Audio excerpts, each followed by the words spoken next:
শান্তিপূর্ণভাবে অবস্থান করে। ঢাকা কলেজ সহ 7 কলেজের একজন শিক্ষার্থীও গণতন্ত্র মুক্তি তরণ পার হয় নাই। কিন্তু ঢাকা বিশ্ববিদ্যালয়ের শিক্ষার্থীরা সম্পূর্ণ পরিকল্পিতভাবে তারা ঢাকা কলেজের শিক্ষার্থীদের উপরে অস্ত্র শস্ত্র নিয়ে, লাঠি সোটা নিয়ে তারা হামলা চালিয়েছে। আমরা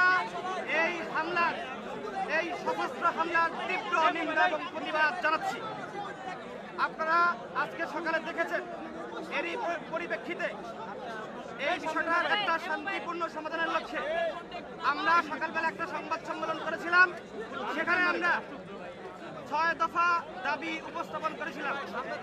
সেখানে একটি দাবি ছিল অধিভুক্তি বাতিল করে ঢাকা কলেজ সহ 7 কলেজ শিক্ষার্থীদের যে যৌক্তিক দাবিটি আছে সেটিকে আমলে নেওয়া। ঢাকা বিশ্ববিদ্যালয় প্রশাসন সহ সংশ্লিষ্ট কর্তৃপক্ষ বিষয়টি আমলে নিয়েছে, এজন্য আমরা তাদেরকে সাধুবাদ জানাচ্ছি। কিন্তু আমাদের এখনো 5টি দাবি বাকি আছে। এই দাবিগুলো মেনে নেওয়ার জন্য এখনো কোনো প্রক্রিয়া হয়নি।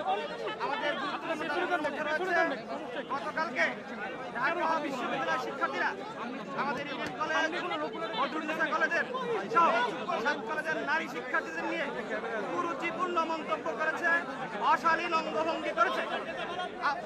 এই দায় নিয়ে ঢাকা বিশ্ববিদ্যালয় কর্তৃপক্ষকে অবিলম্বে ক্ষমা প্রার্থনা করতে হবে।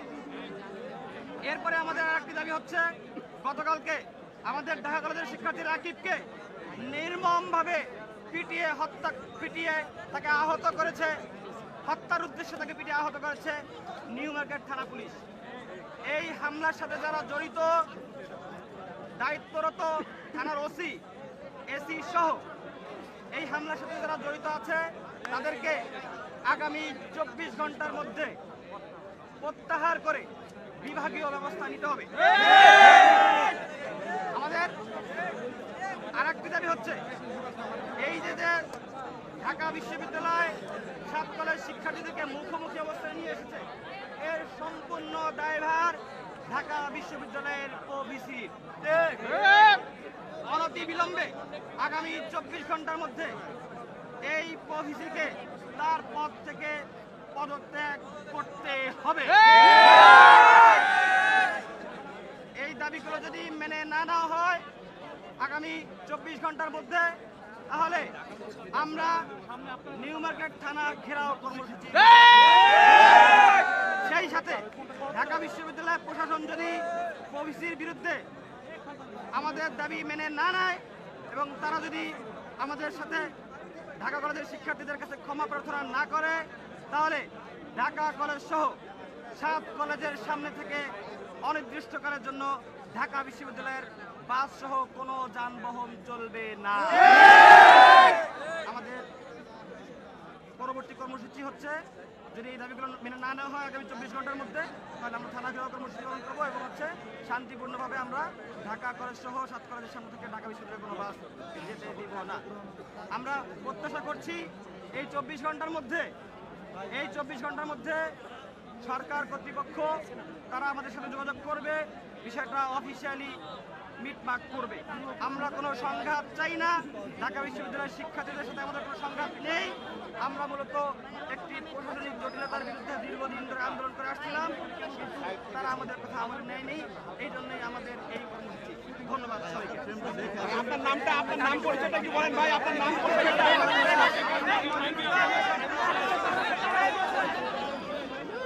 নামটা কি রে ভাই?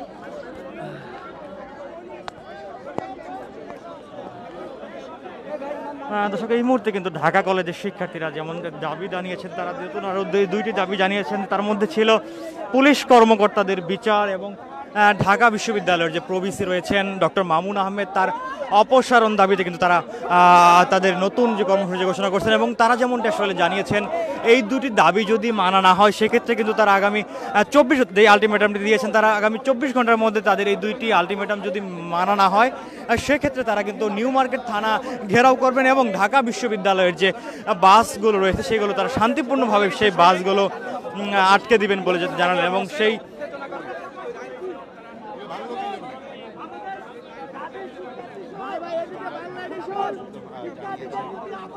একটু ধরেন ধরেন ধরেন।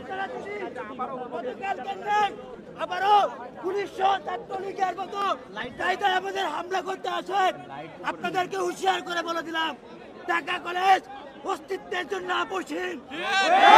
যদি কোনোভাবে আমাদের এই যুক্তিসঙ্গত আন্দোলনকে ব্যাঘাত করাতে আপনারা চান, আমরা ধরে নেব এই যে শিক্ষা সিন্ডিকেট, এই সিন্ডিকেটের অংশ আপনারা। পরবর্তীতে এরকম কোন সংঘর্ষ যদি আপনারা লিপ্ত হন, ঢাকা কলেজ সহ সরকারি 7 কলেজের প্রত্যেকটি শিক্ষার্থী ঢাকার 7টি প্রাণ কেন্দ্র ব্লকেট করবে এবং আপনাদের যাতায়াতের জন্য যে বাস সহ ঢাকা কলেজের যত কার্যক্রমের, ঢাকা বিশ্ববিদ্যালয়ের যত কার্যক্রম আছে সেটা বন্ধের জন্য আমরা অলরেডি কর্মসূচি দিয়েছি, আমরা সেটা পালন করে যাব। পরবর্তীতে ওসি সহ যে প্রবিসি আছে, যার উস্কানিতে এই সংঘর্ষ হয়েছে, তার যদি বিচার না হয় এবং নিউ মার্কেট থানা পুলিশ সহ এই প্রবিসির প্রত্যাহার যদি না করে, ঢাকা কলেজ সহ এই 7 কলেজ আন্দোলনে ভারত হয়ে ফিরে আসবে। হুঁশিয়ার করে বলছি, 24 ঘন্টার মধ্যে পদক্ষেপ নেবেন। একটি বিষয় আপনাদের বলতে চাই, যখন ঢাকা কলেজের শিক্ষার্থী রাকিব গুরুতর আহত হয়, তখন তাকে বলা হয়েছে তুই উস্কানি দাতা। কিন্তু একটি বিষয় বলতে চাই, আমরা এর সুষ্ঠু সমাধানের জন্য হল থেকে বের হয়েছিলাম, যাতে এই পরিস্থিতি যেন বাড়াবাড়ি না হয়ে যায়। রাকিব এত চেষ্টা করেছে, কিন্তু রাকিবকে কোনো ধরনের কথা না শুনে তাকে বলা হয়েছে আমাদের ঊর্ধ্বতন কর্তৃপক্ষের কথা, তুই উস্কানি দাতা, তোকে আমরা মারবো। আমরা আলটিমেটাম দিতে চাই যে ঊর্ধ্বতন কর্তৃপক্ষ এই আদেশ দিয়েছে যে ঢাকা কলেজের একজন সাধারণ শিক্ষার্থী সমাধান করার জন্য আসতেছে, তাকে মারার যে উস্কানি দিয়েছে, আমরা সেই উস্কানিটা তাকে দেখতে চাই। আমি বলতে চাই, ঢাকা কলেজ তার অস্তিত্বের প্রশ্নে সর্বদা আপসহীন। আমরা কোনো অন্যায় চাই না, সংঘাত চাই না। এর আগে ঢাকা বিশ্ববিদ্যালয়ের সঙ্গে আমাদের সম্পর্ক ছিল সৌহার্দ্যপূর্ণ, কিন্তু তারা এর মর্যাদা আমাদের রাখেনি, আমাদের সাধারণ শিক্ষার্থীদের রক্তাক্ত করেছে এবং রক্তাক্ত করার পরেও সেই শিক্ষার্থীকে আমরা গতকাল 6টা মেডিকেল ঘুরিয়েছি, কোথাও ভর্তি করাতে পারেনি। পপুলার হসপিটাল থেকে শুরু করে নিউরো সায়েন্স থেকে স্কয়ার থেকে বিআরবি থেকে গ্রিন লাইফ, তারপরে ঢাকা মেডিকেল, আমরা অবশেষে অবস্থান নিয়েছি, সেখানে চিকিৎসা চলমান, এখনো আশঙ্কাপূর্ণ অবস্থায় আছে। আমি প্রশাসনকে হুঁশিয়ার করে বলতে চাই, মধু মাখা বুলি মাখা কথা দিয়ে সাধারণ শিক্ষার্থীদের দমন করা যাবে না। সাধারণ শিক্ষার্থীরা চায় এর সুষ্ঠু বিচার এবং সুষ্ঠু সমাধান। যদি এর সমাধান না হয়, এর যদি কোনো ব্যত্যয় ঘটে, সাধারণ শিক্ষার্থীরা যে কর্মসূচি দিয়েছে তা কঠোরভাবে বাস্তবায়ন করবে। কালকে থেকে আপনাদের কোনো আগামী 24 ঘন্টার মধ্যে 24 ঘন্টা আলটিমেটাম দেওয়া হয়েছে। এর পরবর্তীতে যদি মহসিন সহ দাবির প্রবিসি পদত্যাগ না হয়, তাহলে ঢাকা কলেজ সহ সরকারি 7 কলেজের সামনে ঢাকা বিশ্ববিদ্যালয়ে যত বাস সহ যাতায়াত আমরা বন্ধ করে দেব।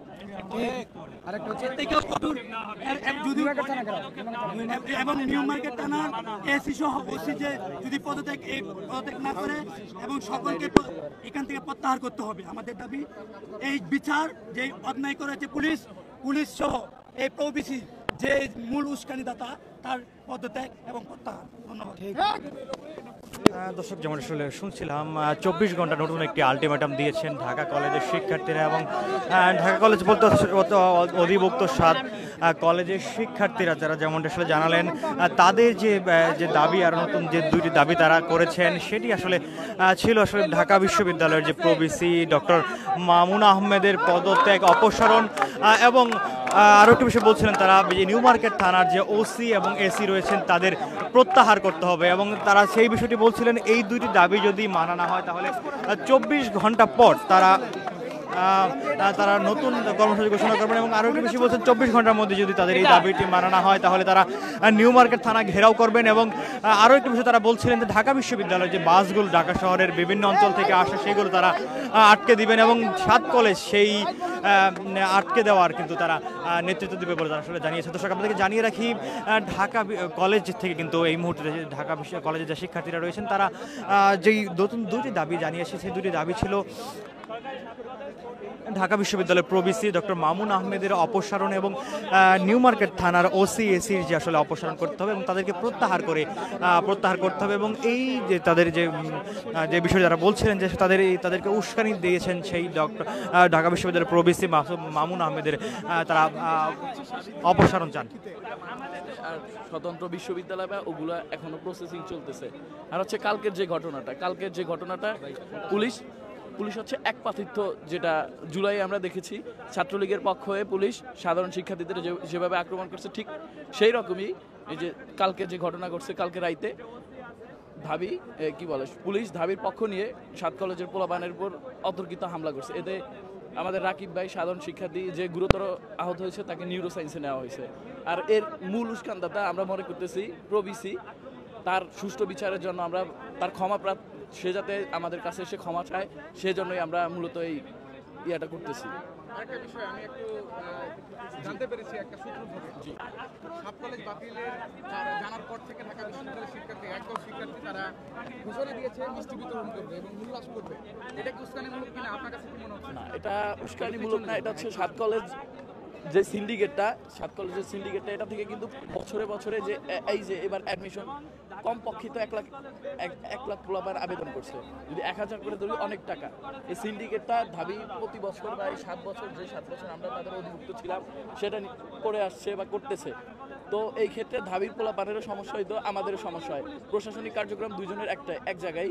তো এই ক্ষেত্রে দেখা যায় ধাবির কিছু শিক্ষার্থী যারা আমাদের মুক্তি দিয়ে বা আমরা তাদের থেকে মুক্তি পেয়ে তারাও খুশি, আমরাও খুশি। এই না, এটা আমি উস্কানিমূলকভাবে দেখছি না। একজন শিক্ষার্থী কথা বললেন, যেমন তিনি আসলে জানালেন যে ঢাকা বিশ্ববিদ্যালয়ের এক শ্রেণীর শিক্ষার্থীরা কিন্তু আসলে মিষ্টি বিতরণ করছেন এই অধিভুক্ত 7 কলেজ তাদের ঢাকা বিশ্ববিদ্যালয় থেকে বেরিয়ে আসার ঘোষণার পর কিন্তু ঢাকা বিশ্ববিদ্যালয়ে সেই বিষয় নিয়ে তিনি আসলে কথা বলছিলেন। একটা সৃজনশীল এবং সঠিক একটা কাঠামো দিবে যেটা বিশ্বমানের হবে, আন্তর্জাতিক হবে, যার মাধ্যমে বাংলাদেশের একটি মডেল বিশ্ববিদ্যালয় হবে। সেই বিশ্ববিদ্যালয়ের মাধ্যমে বাংলাদেশে উচ্চশিক্ষা বাস্তবায়ন হবে। এক্ষেত্রে ঢাবি উল্লাস করুক না কি করে সেটা তাদের ব্যাপার। আর এক্ষেত্রে ঢাবি শিক্ষার্থীরা আমাদের সাথে যে সংঘর্ষ গতকালকে জড়িয়েছে, আমার একটা প্রশ্ন, ঢাবি শিক্ষার্থীরাও চাইছে আমরা মুক্তি হই, আমরাও চাইছি আমরা মুক্তি হই, তাহলে গত রাত্রে গণতন্ত্র তুরণ পেরিয়ে এতটুকু জায়গা পেরিয়ে কোন সাহসে কোন উদ্দেশ্যে তারা নিউ মার্কেট আমাদের ঢাকা কলেজের সামনে আসলো সেটা আপনারা খুঁজে বের করবেন, তাদের কাছ থেকে স্পষ্ট জবাব নেবেন। আমাদের 6 দফা দাবি দেওয়া হয়েছিল, তার মধ্যে একটা কারণ ছিল কালকে তারা যে আমাদের শিক্ষার্থী ভাইদের উপর আঘাত করেছে তার বিচার করতে হবে এবং তা কি করতে হবে আগে বিশ্লেষণ করে দেখতে হবে, সেটা কিন্তু কেউ খুঁজে বের করে নাই। ওই কারণটা কিন্তু সবাই এড়িয়ে যাচ্ছে। এই প্রশ্নটা আমি রেখে গেলাম। ঢাবি শিক্ষার্থীরাও চেয়েছে আমাদেরকে মুক্তি দিতে, আমরাও চেয়েছি মুক্ত হতে। গতকালকে প্রভিসি আমাদের সাথে যেই হেয় প্রতিপন্ন যে ব্যবহার করেছে সেই ব্যবহারের বিরুদ্ধে আমরা সায়েন্সলেব অবস্থান নিয়েছি, আমরা বিক্ষোভ কর্মসূচি করেছি। আমাদের কর্মসূচি ছিল ঢাবি প্রশাসনের বিরুদ্ধে, সেক্ষেত্রে ঢাবি স্টুডেন্টদের সাথে আমাদের বিন্দু পরিমাণ কোনো বিরোধ ছিল না। তাহলে কালকে কেন শত শত ঢাবি শিক্ষার্থী বাহিরে আসলো, এক কথা। তারপর হচ্ছে পুলিশ প্রশাসন যেভাবে পক্ষপাতিত্ব করেছে, আমরা দেখেছি গত সরকারের আমলে পুলিশ প্রশাসন স্বৈরাচারের পক্ষ নিয়েছে, গতকালকে ঠিক স্বৈরাচারের রূপ নিয়ে তারা ঢাবির পক্ষ নিয়েছে। একপাক্ষিকভাবে ঢাকা কলেজের স্টুডেন্টদের বিরুদ্ধে তারা টিয়ার শেল, সাউন্ড গ্রেনেড নিক্ষেপ করেছে। আপনারা দেখেছেন আমাদের সমন্বয়ক রাকিব ভাই কিভাবে গুরুতর আহত হয়েছে। অনেকে বলতেছে যে হাসনাত আব্দুল্লাহ এখানে এসেছিল, সে তাদের ভাইদেরকে নিয়ে গেছে, আমাদেরকে বাঁচানোর কথা বলছে। ঠিক আছে, হাসনাত আব্দুল্লাহ যদি একজন সমন্বয়ক হিসেবে পুলিশের সামনে দিয়ে বুক ফুলে আসতে পারে, আমাদের ঢাকা কলেজের সমন্বয়ক রাকিব ভাই তারও তো সঠিক অবদান রয়েছে, তাহলে তাকে কেন এভাবে পুলিশ আঘাত করলো, সেই বিচার আমরা চাই। পুলিশ প্রশাসন কেন এখনো অফিসিয়ালি রাকিব ভাইকে হত্যার উদ্দেশ্যে যেই আঘাত করা হয়েছে, মারা হয়েছে, তা নিয়ে এখনো কেন দুঃখ প্রকাশ করেনি, এখনো কেন ক্ষমা চায়নি, বা ঢাকা কলেজের কাছে কেন এখনো তারা ক্ষমা চায়নি, তার জবাব দিতে হবে। 3 নম্বর পয়েন্ট, সারা বাংলাদেশ যে বিষয়টা নিয়ে উৎক্ষিপ্ত এবং উৎকণ্ঠা নিয়ে আছে, ঢাকা বিশ্ববিদ্যালয়ের সামনে রাস্তাগুলো কেন বন্ধ হবে? রাস্তা জনগণের, রাস্তা সিটি কর্পোরেশনের, প্রত্যেকটা মানুষ রাস্তা ইউজ করার রাইট রয়েছে। আপনারা দেখেছেন এই ঢাকা বিশ্ববিদ্যালয়ের রাস্তা আটকানোর কারণে Dhaka science lab, new market, Bakshibazar এবং ঢাকা মেডিকেলের যে রাস্তাগুলো রয়েছে কিভাবে যানজটের সৃষ্টি হয়েছে, সেটা নিয়ে কেন সিটি কর্পোরেশন মুখ খুলছে না? রাস্তা কি কারো বাপের জায়গা? রাস্তা কারো বাপের নয়, প্রত্যেকটা মানুষের রাস্তা ইউজ করার রাইট রয়েছে। আরেকটা কথা, দাবি বহিরাগতর দ্বারা কি এমন হয়েছে যার কারণে তারা বহিরাগত নিয়ন্ত্রণের জন্য এভাবে প্রোটোকল দিচ্ছে, সেটার জবাব দিতে হবে। যদি পরপর কোনো রকম বহিরাগত দ্বারা দাবিতে কোনো অশৃঙ্খল ঘটনা হতো, কোনো খারাপ কাজ হতো, তাহলে এভাবে রাস্তা বন্ধ করতে পারতো। তারা কাদেরকে বহিরাগত বলছে? আজ থেকে 3 বছর পর তারা যখন স্টুডেন্ট শেষ হয়ে যাবে, স্টুডেন্ট মেয়াদ শেষ হয়ে যাবে, তারা অনার্স শেষ করবে, মাস্টার শেষ করবে,